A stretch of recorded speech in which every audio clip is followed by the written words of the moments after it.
Carlos, take it away. Show us how to make a bowl. All righty. Okay. Everybody hear me okay? Yep. Okay. All right. Well, welcome. Thanks for coming out on this rainy day. Appreciate it. So my name's Carlos Angulo. I've been turning for 11 years. And after about the first year or so, I said, this is really fun.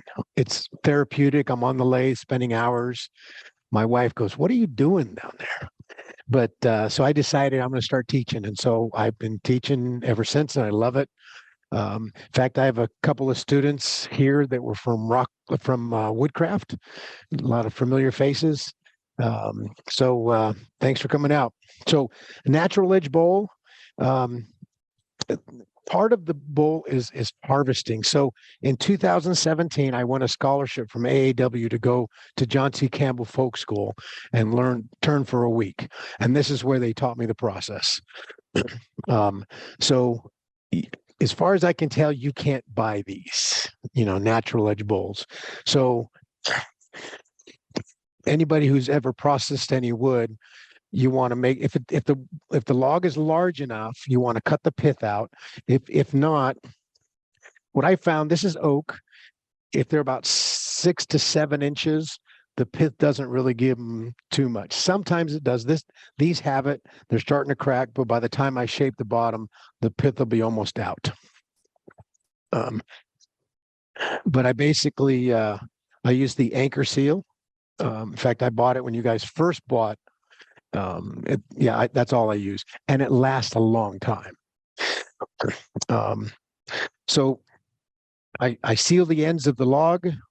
I measure the diameter, and I add 2 inches to the length of the log, because that will give me space to cut off the ends to get rid of the cracks and checks. Then, so once I cut it in half, cut the cracks off, I use a cardboard cutout, and I bring it to the bandsaw and cut it out. Now, the more wood you take away, the faster it dries. So if you have space, you have a big log, you can just leave it outside. You want to make sure to elevate it, because if the water gets to the bark, it will fall off. So once I turn that this way,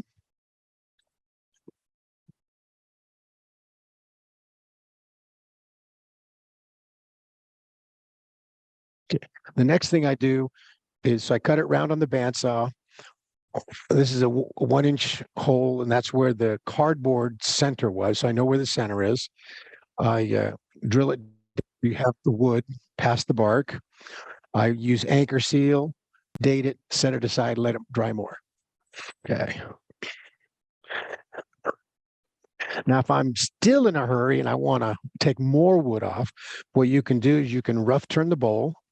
So the formula for this is you measure the distance. This is a 10-inch bowl. You want to keep 10% of the thickness. So when it dries and misshapes, you have enough wood to cut the inside and the outside true. Now, also what I do, depending on the wood, this one actually has 2 tenons on it, because by the time I get this smaller one, it will be too small for my chuck. So then I use the larger one, and you never want to cut off that hole, because you want to be able to put the tailstock up and know where the center is when you're truing it up again. Okay. Now, with some turners, David Ellsworth, for example, he only turns green wood. He doesn't worry about the moisture, because he says by the time he turns it, with the friction of the tool, the thinness of the product, and the centrifugal force, there's no water left when he does it. And his hollow forms are usually 2 or 3/8 of an inch, and they're thin, they're dry by the time they're done. But green wood is much more fun to turn. Okay. Any questions so far? No? Okay.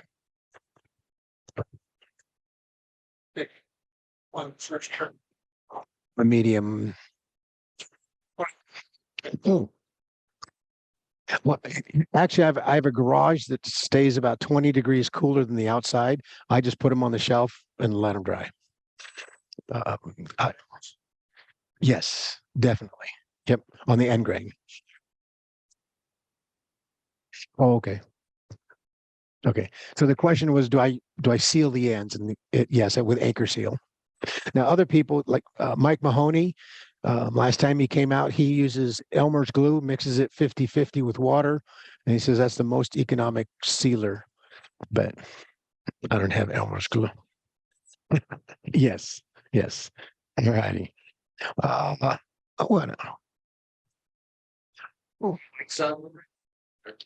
I love the question, what kind of wood I like. I always say the free stuff. But on my property, I have oak. We're at 700-foot elevation, so I don't have any black oak, and that's what I use a lot. But every so often we'll get a call. Hey, can you come out? And like one of the pieces over there, it says black oak, but it's actually black walnut. And there's a redwood burl over there. So most of it's oak. Okay. And some people go, I don't like oak, it's too hard. I don't find it an issue. Now, I did turn one that was on my shelf for years, and I wanted to get it thinner, but it was so darn hard. And it's over there too.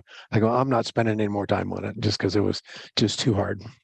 So when it's green, it's easy to cut no matter where. Correct. Green. Yes. Green is really nice to cut. And this is very green. You'll be catching some shavings, I'm sure. Hanging around, did you mention about like a time of year that you cut to keep the bark on? Yes. So the class, oh, that's right. I didn't. So the time of year, so the fall is the best time. And the reason is the tree's asleep. And so when you cut it, it's dormant. And so it just slows the growth down. The other thing I didn't mention is the edges have a little dark rim around it. I put AC glue on it.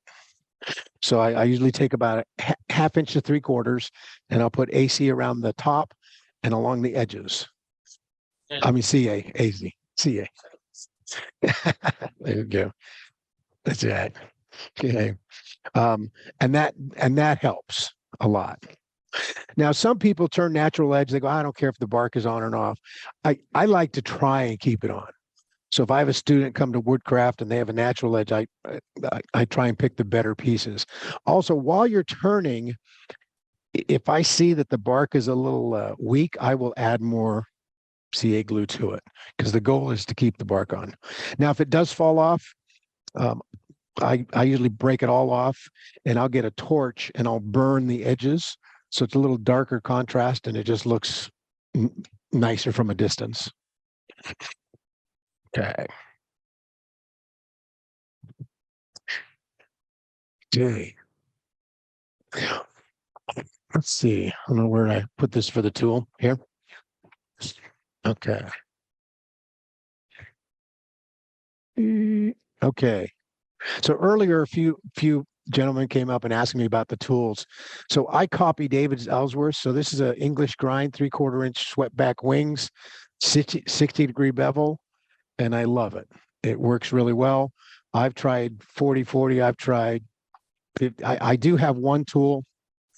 I'm not gonna use it, but I brought it because it's a beast. I love this. So if you have imagine a 16-inch really rough bull blank. So this is a 3/4 inch, 24-inch handle.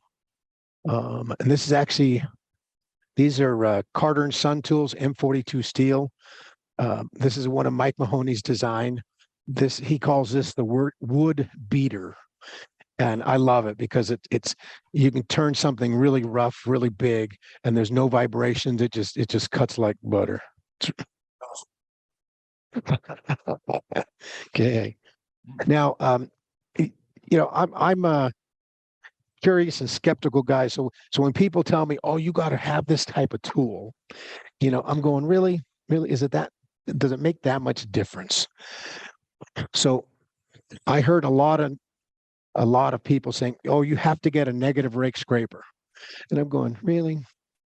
So I finally bought one, and I told myself I should have bought it sooner because it works really well. And this is another Carter and Son tool. If I was going to buy one, I wanted to buy a really good one that I like. Unfortunately, they don't sponsor me, but that's just the way it goes.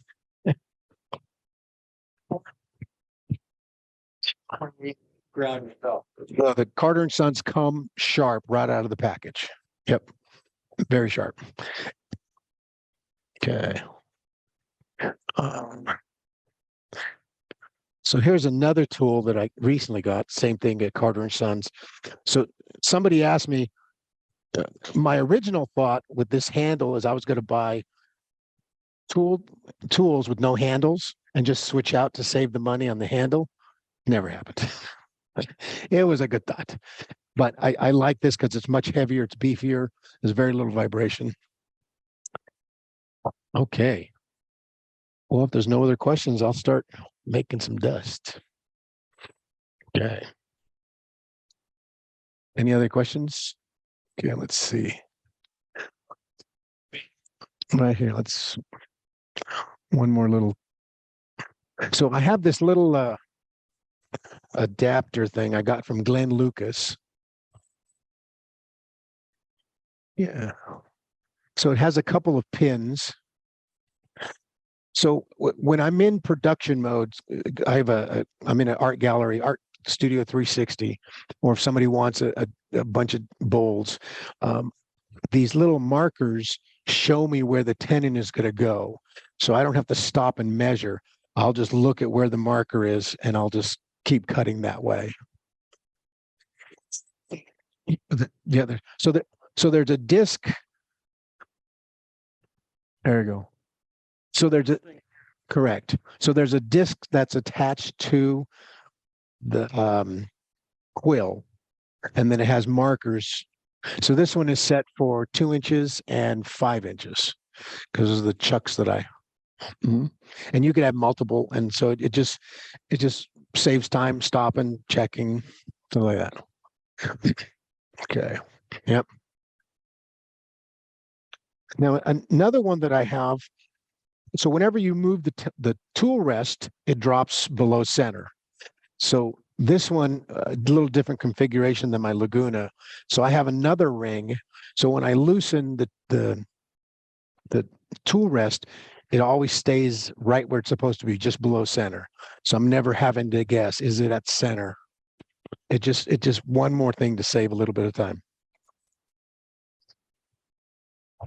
Yeah. Correct. Correct.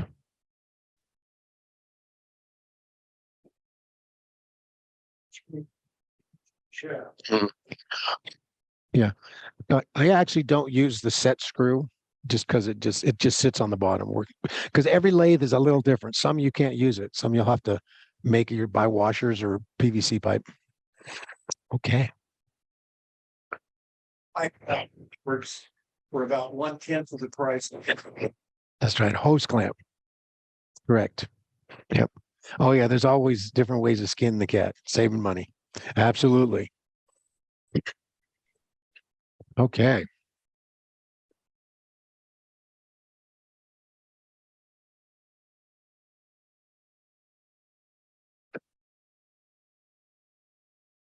Okay. So as a couple of safety things, we have some new turners here. I always wear a face shield, even if I'm making a pen or whatever. I just feel comfortable wearing them all the time. You always start, you spin the work before you turn it on to make sure it's not hitting anything. You always start on slow speed and speed it up from there, because speed could be your friend and your enemy. Speeds, I rarely go past 1100 RPM, and it cuts just fine. Doesn't matter what tools you have as long as they're sharp.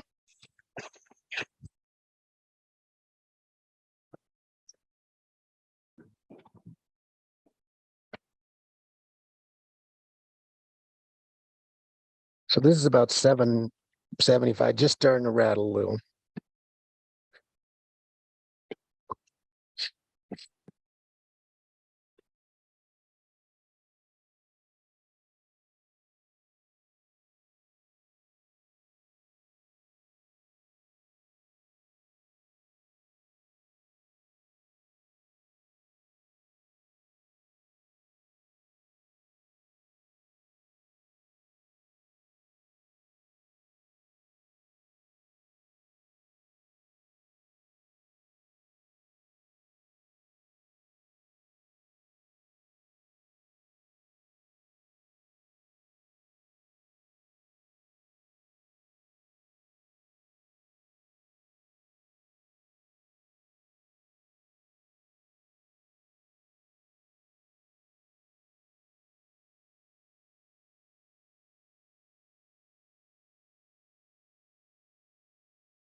Now, there's many different ways of cutting. A lot of people will cut here, have the shavings come into their body, which is fine, but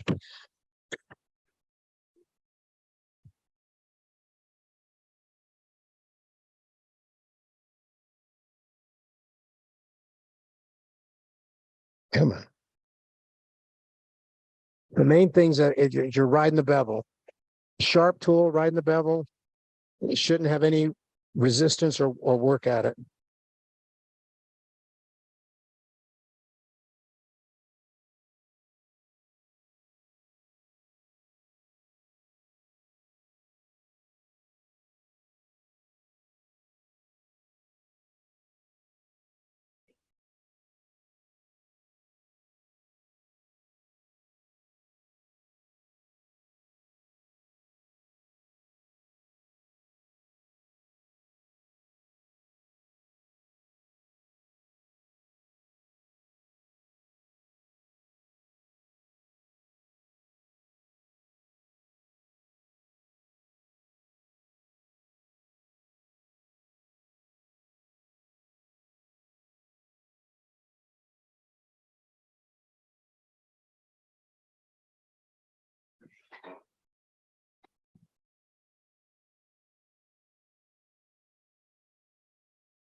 So right at this point, depending on how the bark looks, either I would keep going in that same direction, or I would stand on this side and cut, pushing the bark down. It's less likely that the bark will pop off as I'm cutting upward. But since I don't want to shrink the diameter of the bowl, I'm not going to take much off the top.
So anybody who's made bowls, what you found is once you exceed 3.5 inches in height, the bowl, it starts looking like a flower pot.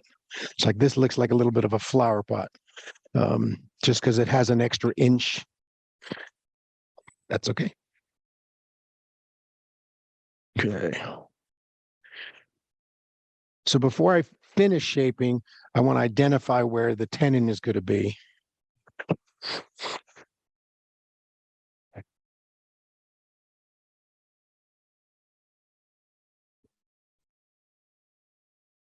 And one of those safety things, you always want to have the tool rest as close as possible. AAW says close as possible, but when I've measured it, it's 1/2 inch to 3/4. Because if it's too close, there's no place for the tool to sit. So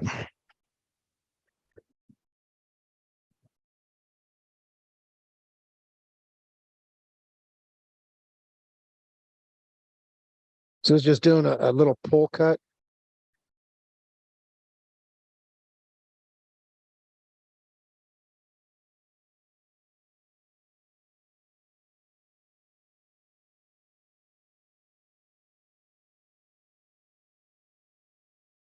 Okay.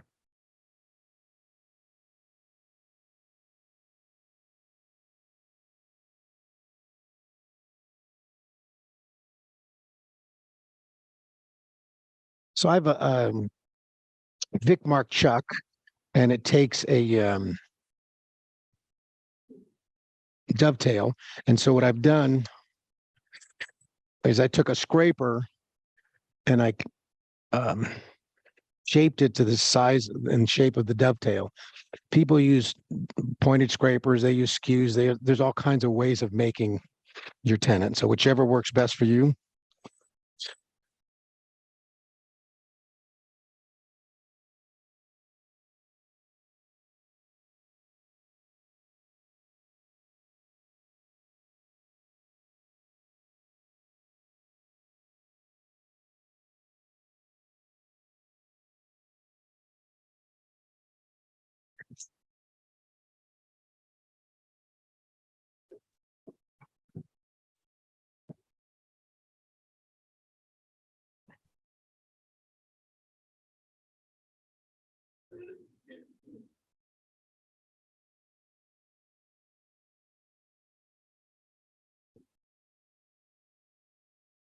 So just nice and easy, riding the bevel all the way down.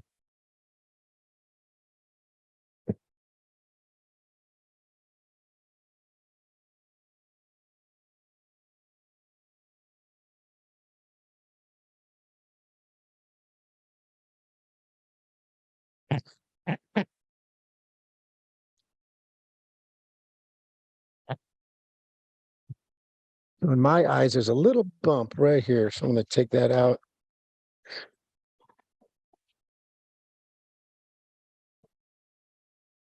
So I ride the bevel and I move the back of the handle to get the cut.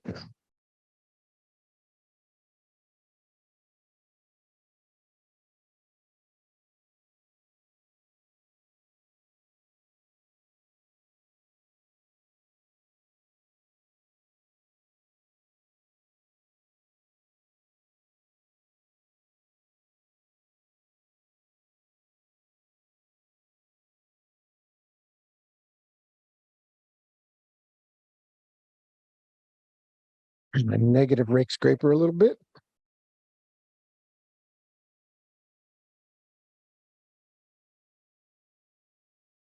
So with scrapers, you always have right at the center of the wood, you lay it completely flat.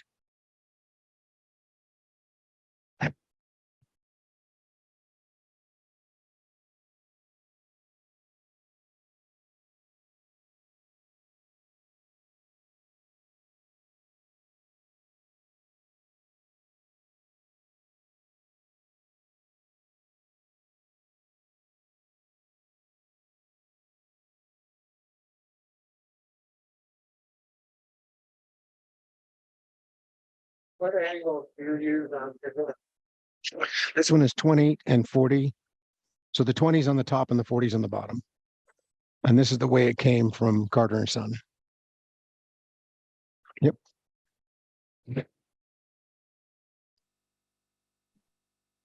Okay.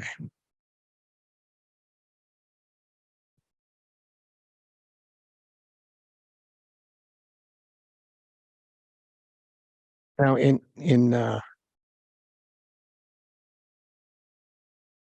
any turner that has ever had a bowl go flying, and I've always, even with new students, if a bowl goes flying, there's something wrong with the tenon.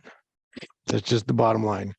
I had a student, she came in, I've made 3 bowls and they all go flying. So I let her do what she normally did. And then I said, well, let me point out some of the flaws in the tenon. So I sent her home with some examples on even a recess should be a certain way. So in my eyes, that looks a little big. So I want to double check. You always want to make sure that it's correct. If it's not, you don't want a bowl going flying. Yeah, that's what I thought. Too big.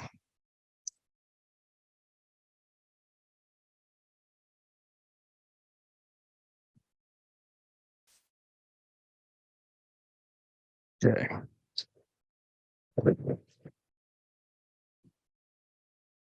So I'm glad it's too big because I felt the bottom wasn't steep enough, to make it look like a bowl. So now I have enough space where I could fix that. Okay, and lower my tool rest.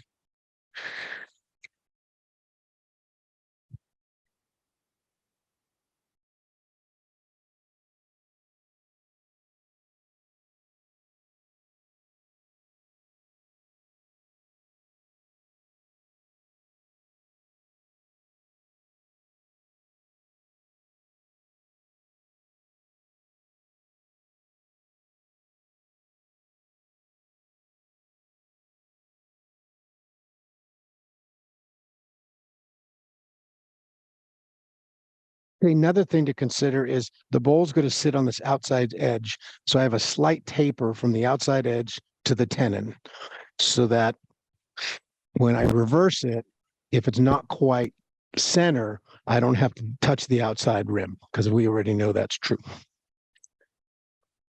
Okay.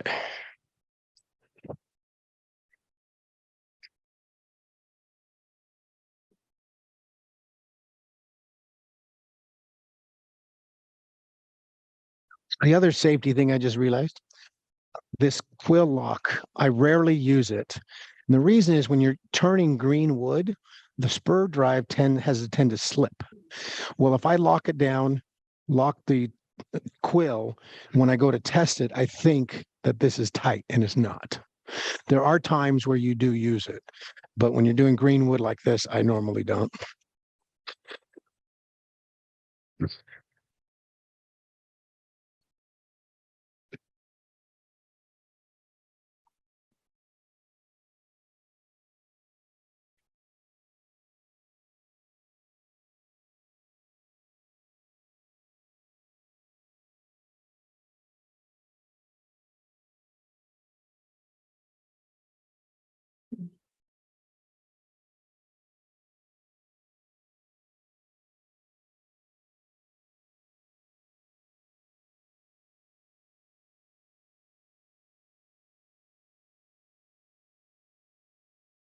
The other thing I found with turning when I coached people with some experience is I find that they don't stand in the proper position.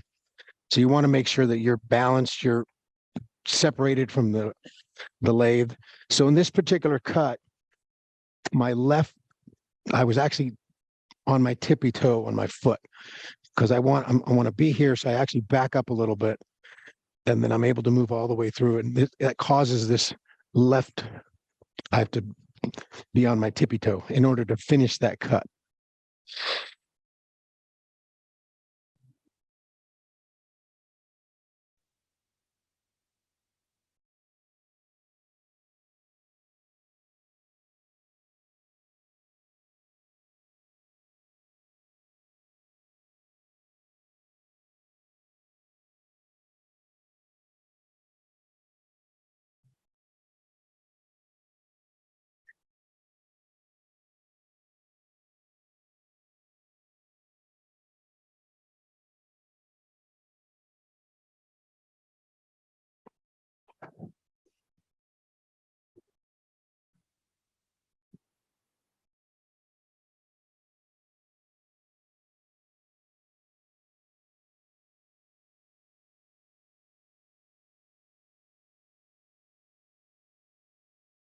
So that cut, I would just turn the tool sideways, cut on the bottom half. Just the danger is if you roll and open the flute, then you'll be in trouble.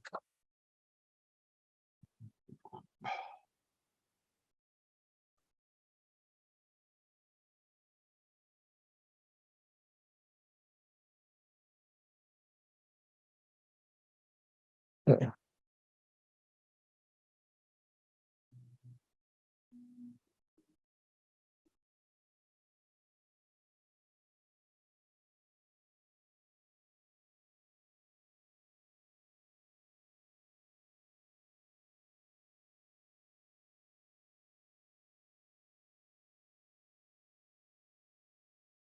Hey, that's the outside.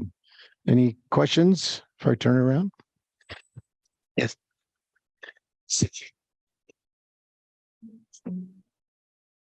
a little different than what I've heard in the past because it's in those days with the splinter. Anyway, you obviously don't have that difficult. Yes and no. It depends on the species of wood. part of it is I actually taught myself to do that. And so with a sharp tool, I haven't had a problem with I'm getting good cuts. But I've seen that too, where most people go upwards. And I've done both ways.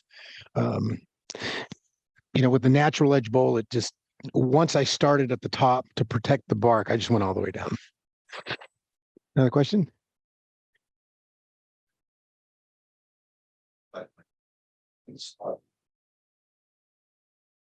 Get your bottom parallel up to the ring, the barks of the inside this has to buy the section. Okay, so the question was, how do I cut it with the chainsaw? Bottom. Bark.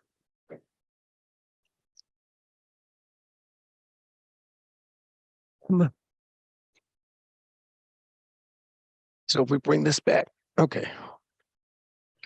So you're saying when I make this cut, I just try and make as straight as cut as possible. But then when you put it on the bandsaw, what I used to do is get as big bowl as possible, but I ended up cutting it smaller on the lathe. So I use a lot of different sizes. So I'll make sure that it's inside this area. So this cardboard piece doesn't go past the edges. I know that answered the question. But one of the things when I do, so you see the heartwood in the middle. One of the things I want to do is have that in the bottom of the bowl when you look inside of it. Because so the one piece I have over there, you look into it, it draws your eyes to it. It's a much better looking bowl.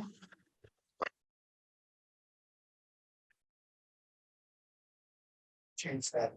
Nice. Wasn't a sawhorse, but it was a nice setup. Mhm. That's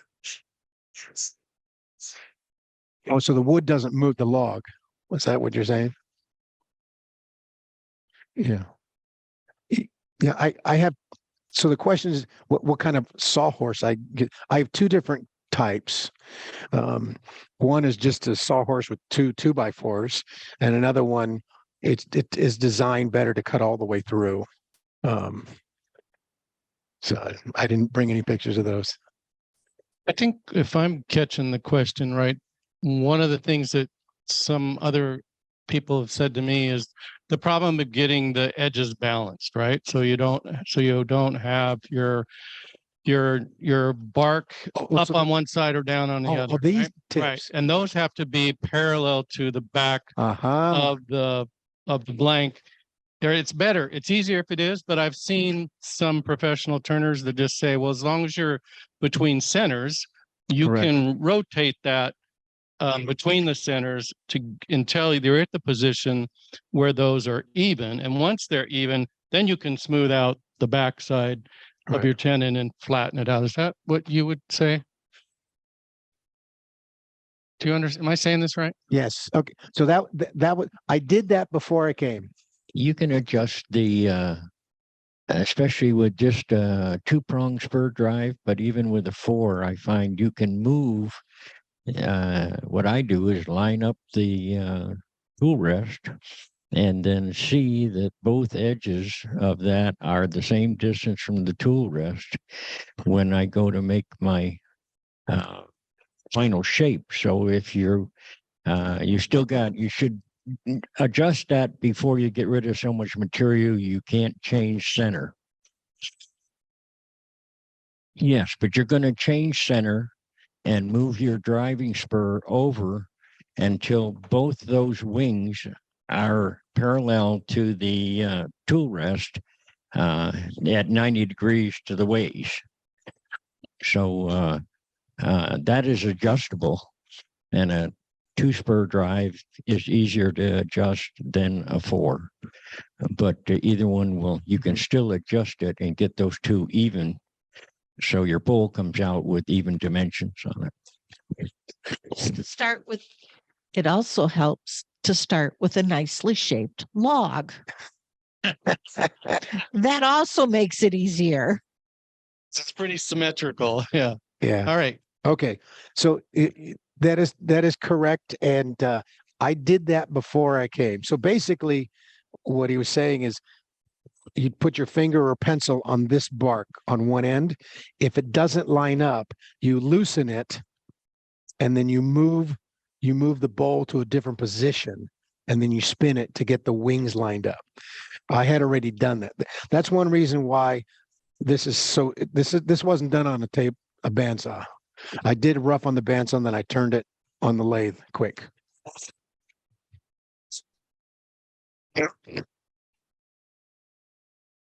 Yeah, it helps. Yes. This way, when it sits on the table, the wings are the same height. Same level. The balance. Yep. That's the goal for the eye, the pleasing of the eye. Great question. Sorry, next time I won't leave that out of the presentation. Okay. So we're done with the outside and we'll do.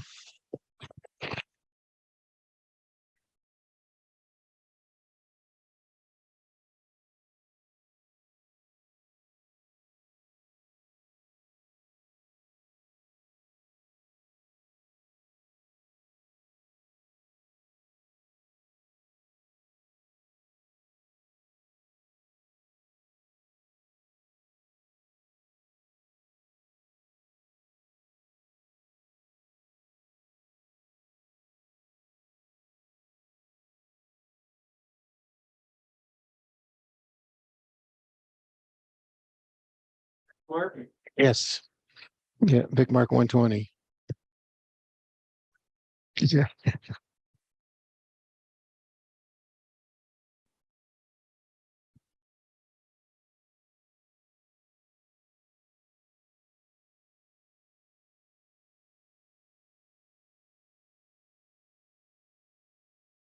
So I can pass that around so you guys can see what I use for the.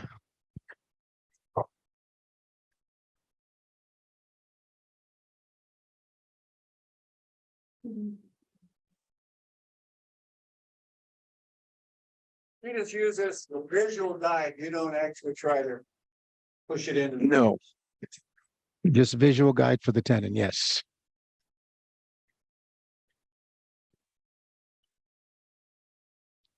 Well, because that is incorrect. So it probably got moved on 8 previous projects. No, good question. No, we're all family. You can call me out on stuff. Why? What? Okay. Now, when I'm teaching new students, I drill a hole in the center of it. The first reason is it gives a student the bottom. Where's the bottom? How far do I go? The other part is when you have a new person, that little bit in the center, you just have to fight with it to cut it off. And so it just makes it a little easier for newer people to turn.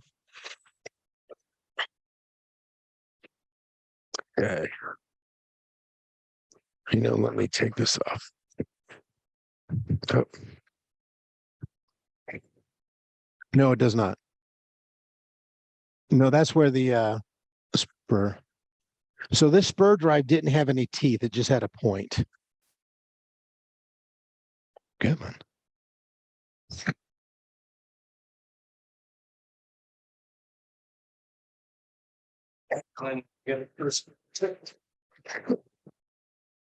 Okay. So so here's a safety thing. I always have the tool rest at least an inch past the center. This way, I don't worry about falling off. There again, close as possible. Start off slow.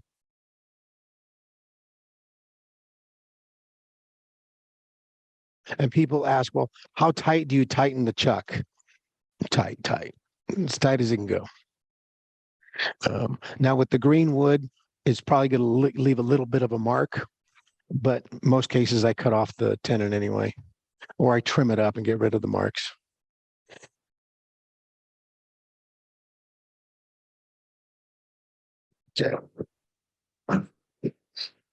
So since I want to ride the bevel, I'm going to do my rowing motion.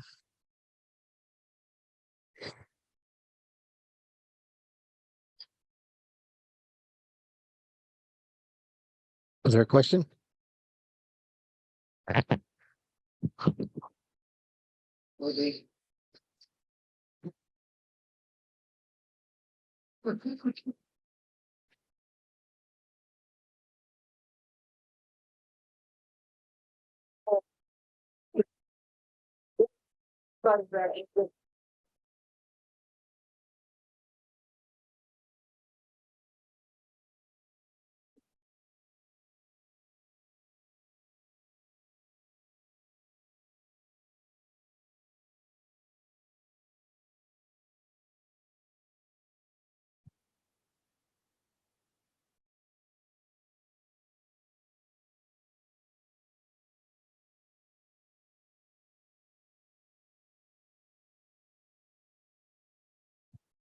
So as soon as I can get the tool against my body, I do that. I ride the bevel and just push it right to the center.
So I'm almost there to the point.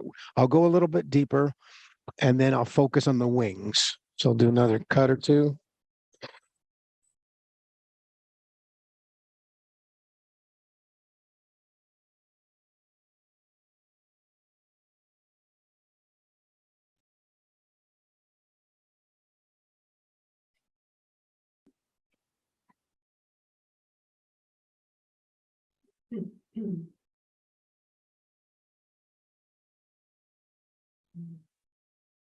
Okay. Mhm. Yep, 818, 840. Yeah. Yeah, I'll go a little faster in the next cuts. Okay, so now I'm about an inch down from the high wings. So what I'll do now is I'll focus, I have to determine how thick do I want the wings. So I'll start at the top and stop right about where that pencil mark is. Because my goal now is to get the wings, the walls, the thickness that I want. Once I do that, I won't go back to the top again. Because as you start taking more mass out, the wings start vibrating. And in a bigger bowl, they actually flex with the centrifugal force. So once you get them thin enough, you can't go back again. Okay. So this is kind of like one more cut. So whenever I do one more cut, I always go to the sharpener. Okay. Now the tools are plenty sharp, but I wanted to bring the sharpener just so there's a couple little jigs. Well, one, I think everybody's seen these. You know, mine is 3/4 of an inch. We did this years ago at one of the shop classes that our club did, and that's what I've stuck with. To measure the distance, so I never moved this. I mean, 1 3/4. You're right. Good, thank you. So I don't move this angle. Now I have a little piece of balsa wood. This gives me the measurement of the shaft of how far this bar will come out. So the goal is I can come up to the sharpener, have my measurements. And this is CBN 350 and a 180.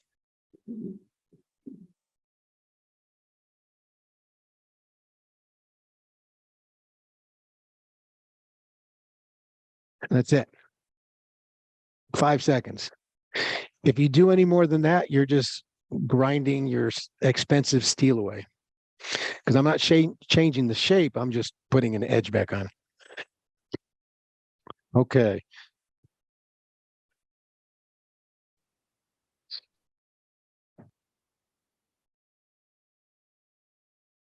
So now I'm at 1,000.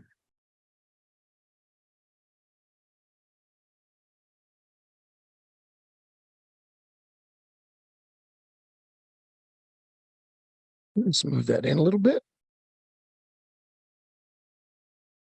There's that safety thing. Tool rest as close as possible.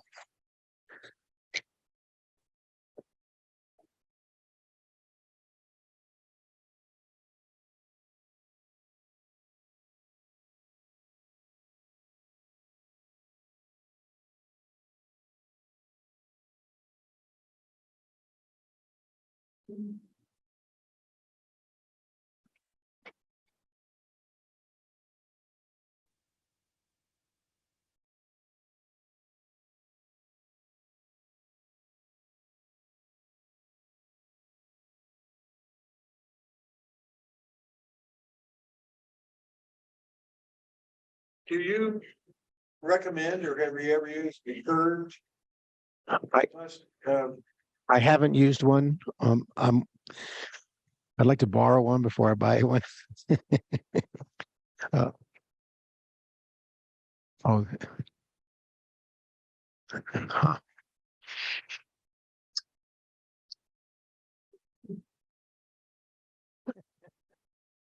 Righty. So if I was happy with it, it's about a 1/4 inch thick. It's a really nice edge. So from here to the bottom. So now I'm not going to go back to the top anymore. I will start where I have wood all the way around.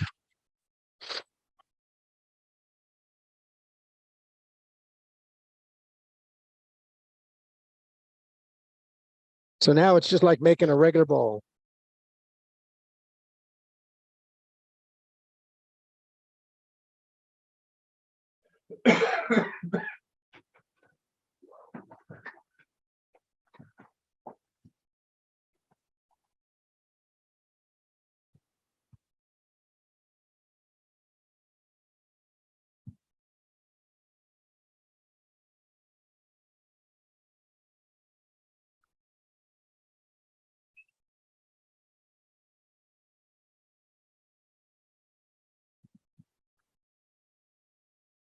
So standing wise, I have my right foot forward, my left is back. And when I start the cut, I'm actually bending my knees because I'm leaning over the machine. And then when I pull back, that's when I stand back up. Part of it is the stance is the the the stance, the tool level height, the bevel, and they all have to work together, or that's where things go wrong. Plus, if you want to turn for a long period of time, you really want to be comfortable.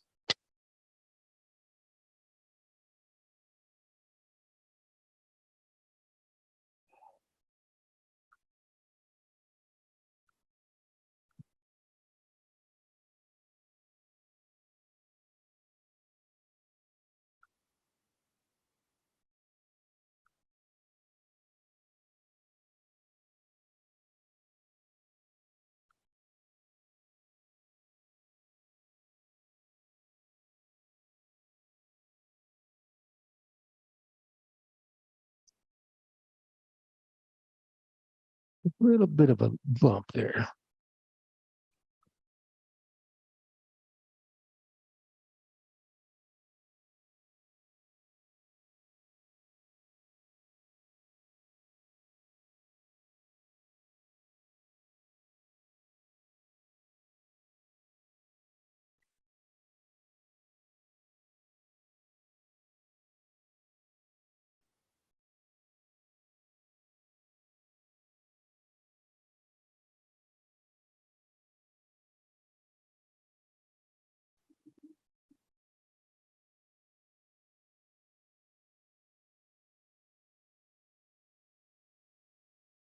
It seems right now, then that, down. It's. That better? That's better. Even more. That's good. Well, it's actually better for the audience. And you're waiting. So the black is the heartwood. That's exactly you want it. It's almost in the center. So that's good.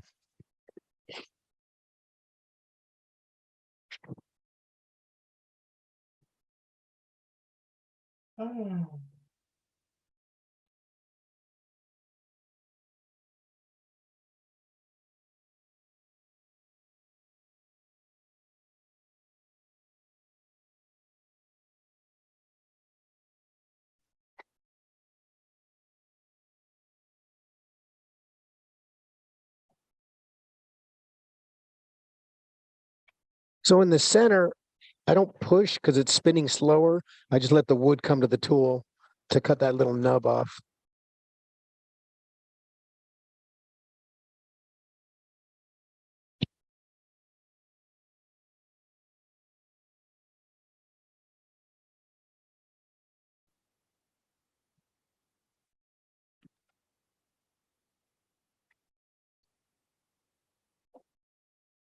Now, since I'm working to have the bottom flat, I'm moving the tool way far. I'm almost touching the wings because this way, that's really the only way that the bevel can run flat across the bottom. Um,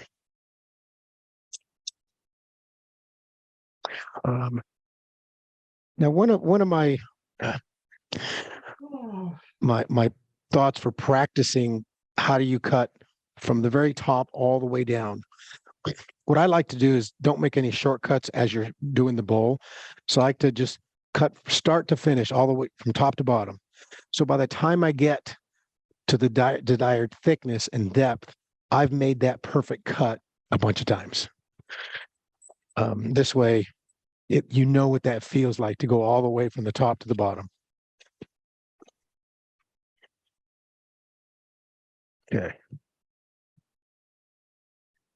Now, since the tool rest is sticking a little farther, I'm going to go a little bit thicker tool, a little bit less vibration.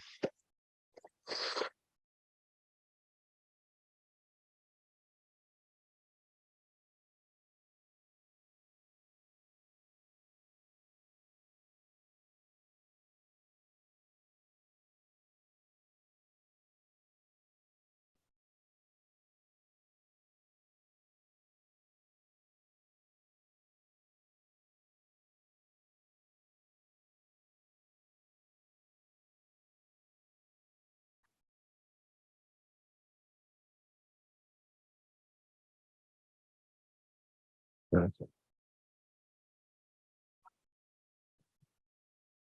yeah. And every time I go all the way, I always take it out because I don't want it to grow and have mess with it later. So, okay. Okay, pretty smooth.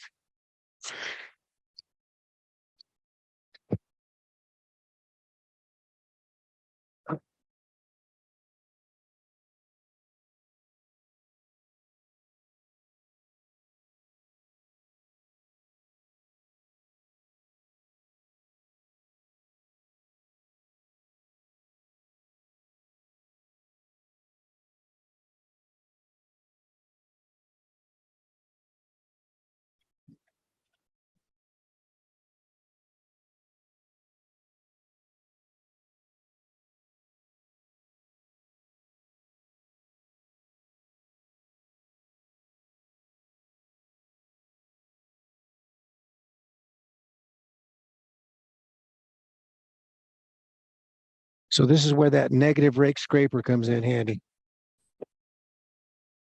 I don't know if you can see, there's a couple lines right at that transition point.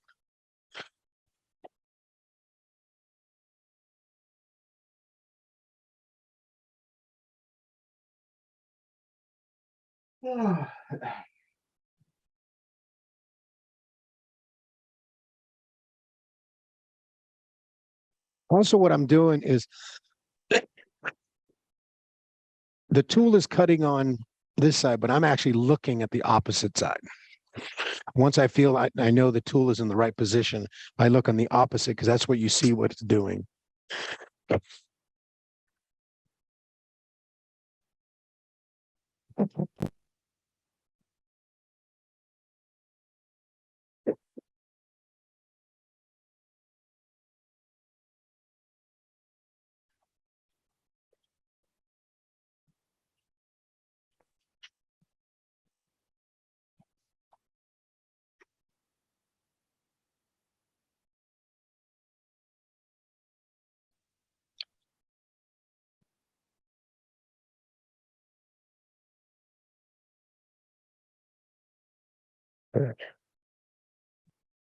So it's a little bump right here, right on the inside right here. Let's see if we can.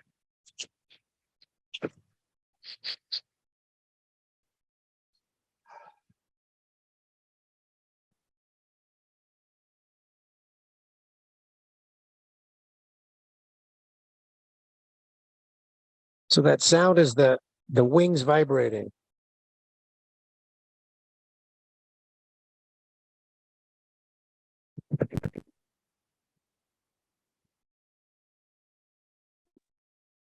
Okay. How thick is that bottom? Well, since it's a 4-inch plus bolt right now, it's pretty thick. Critical is thickness variation going to affect the dry and the crack, potential cracking.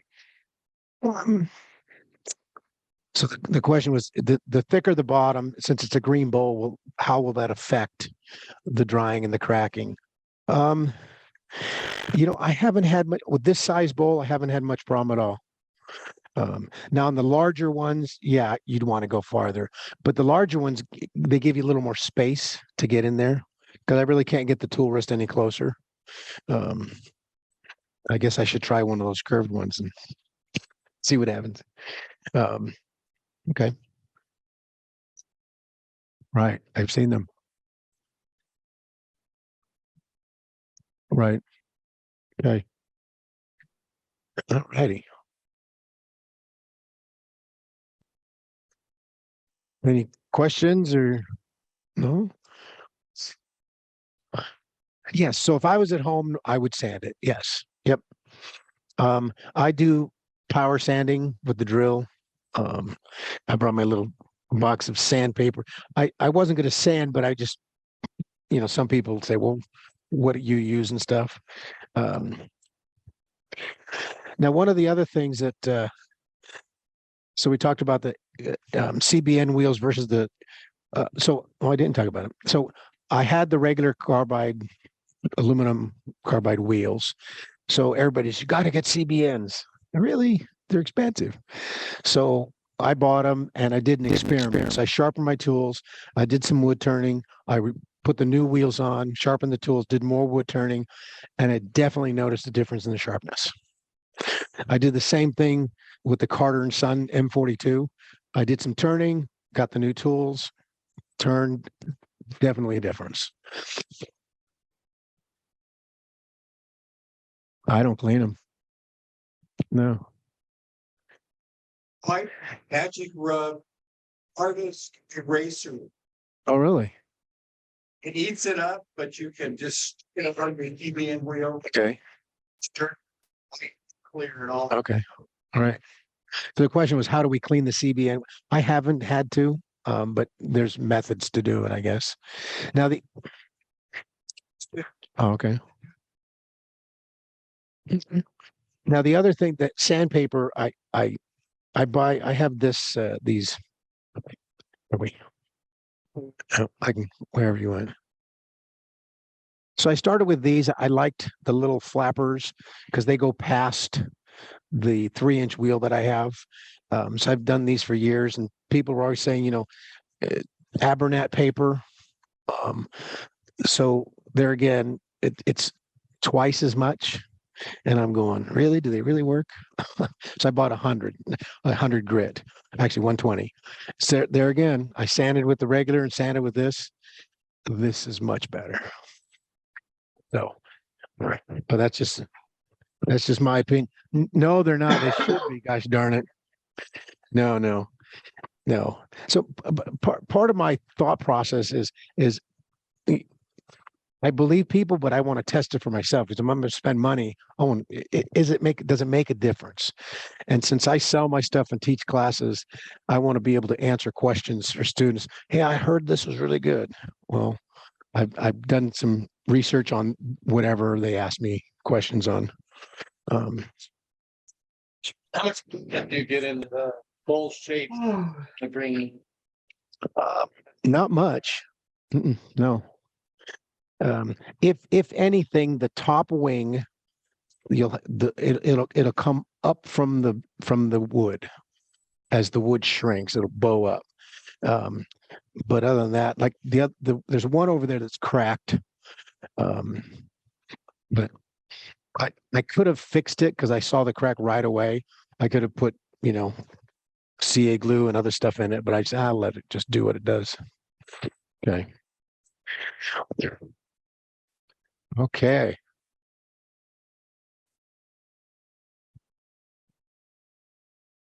Thought I was done. I got to take the bottom off. That's half the fun. Okay, taking the bottom off. You can spend $400 and get a vacuum chuck. I don't have one. What I do is I use jam chucks. So I have different sizes of wood. Let me.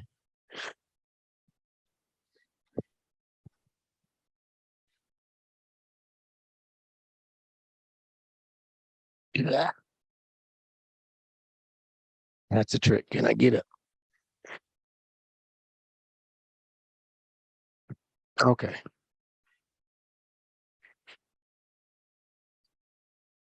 So on the jam chuck, depending on how thin it is and how shallow the bowl is, will depend on how much pressure the tailstock pushes. Because you don't want to push a thin bowl because you could break the wings off. This is pretty hefty. I don't have to worry about it.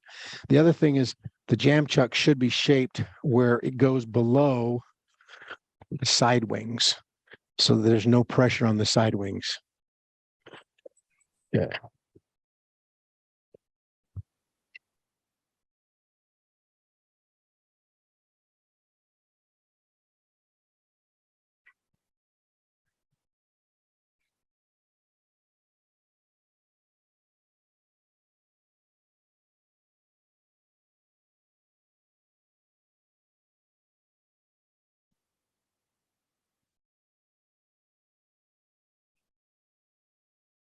Oh yeah, that's right.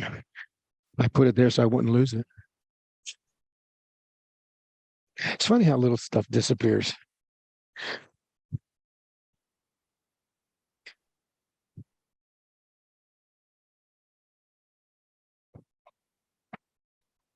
So interesting, a little bit more about me. My career was in Kentucky Fried Chicken. That's not normally too exciting. I'm sorry. Sponsors. I wish.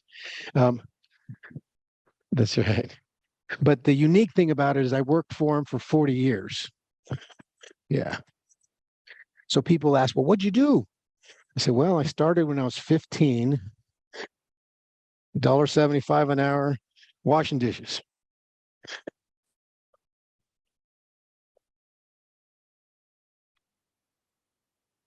Okay, so once it gets locked in, as I'm moving the quill up, I just watch to see it move forward and see how tight it's getting.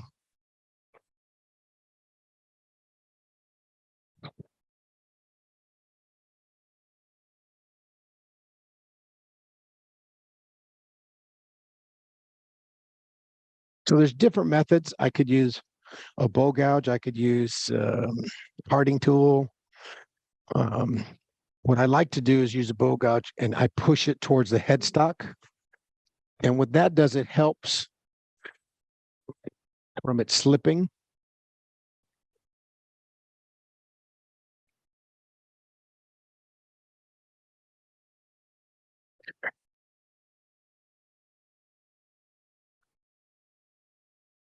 Now, another option, and when David Ellsworth came in before COVID way back, he makes his bowls a little thinner and he actually finishes the thickness on the outside at this point. He'll do a few more cuts.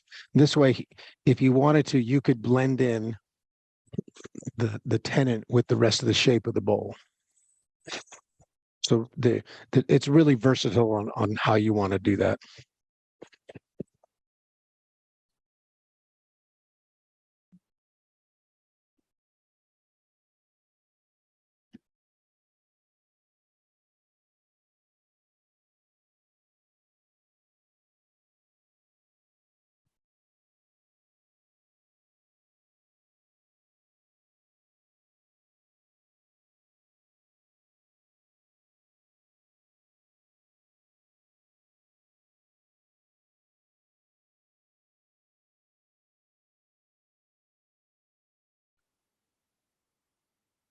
So when I was working on the outside originally, I made this edge fairly round, but there's a lot of chips in it, so I'm going to fix that.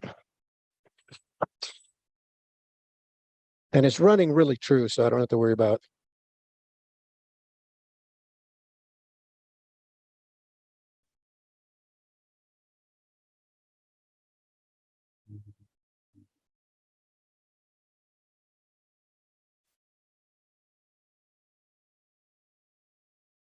We're gonna find it that easy to make it run true, or is there going to be that it's a little bit off?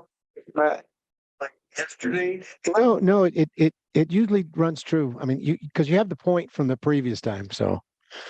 Okay, let me grab another tool.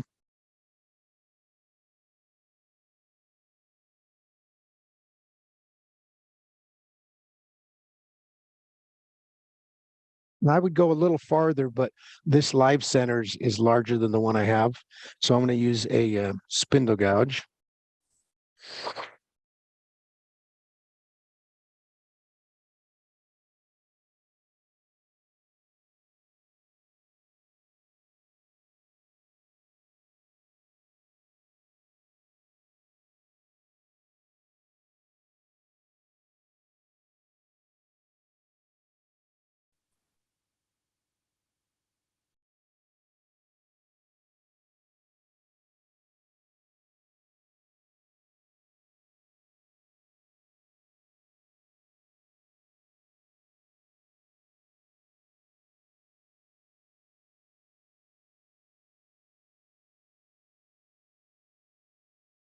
And sometimes when I get to this point, um, if there's too much pressure, the wood's not very strong, it might break.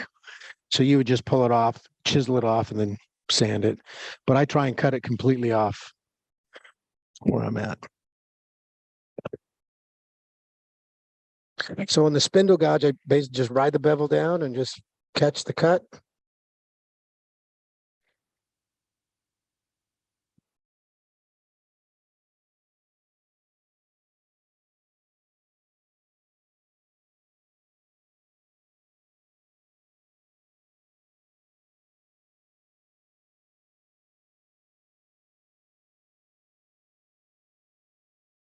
Too much space here.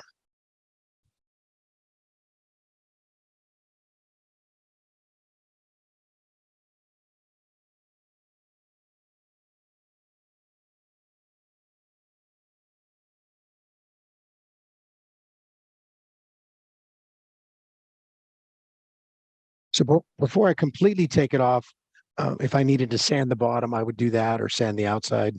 But this is the point I would do that.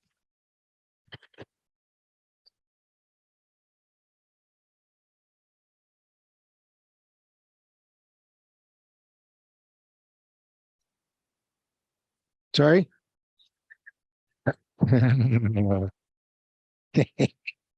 Almost there.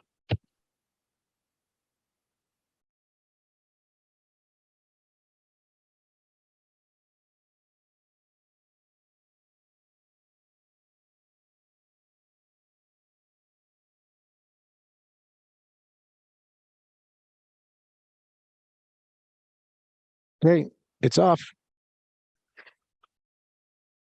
You guys see all that? Okay.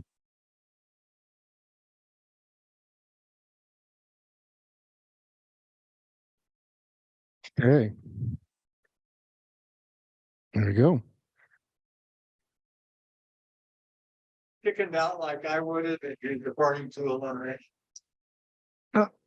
Well, the bottom is concave, so with the parting tool, it's a little harder. But you can use a pointed scraper, even a skew. So with the detail spindle gouge, it has a nice bevel, just rides right along the bottom. Yeah. Yep.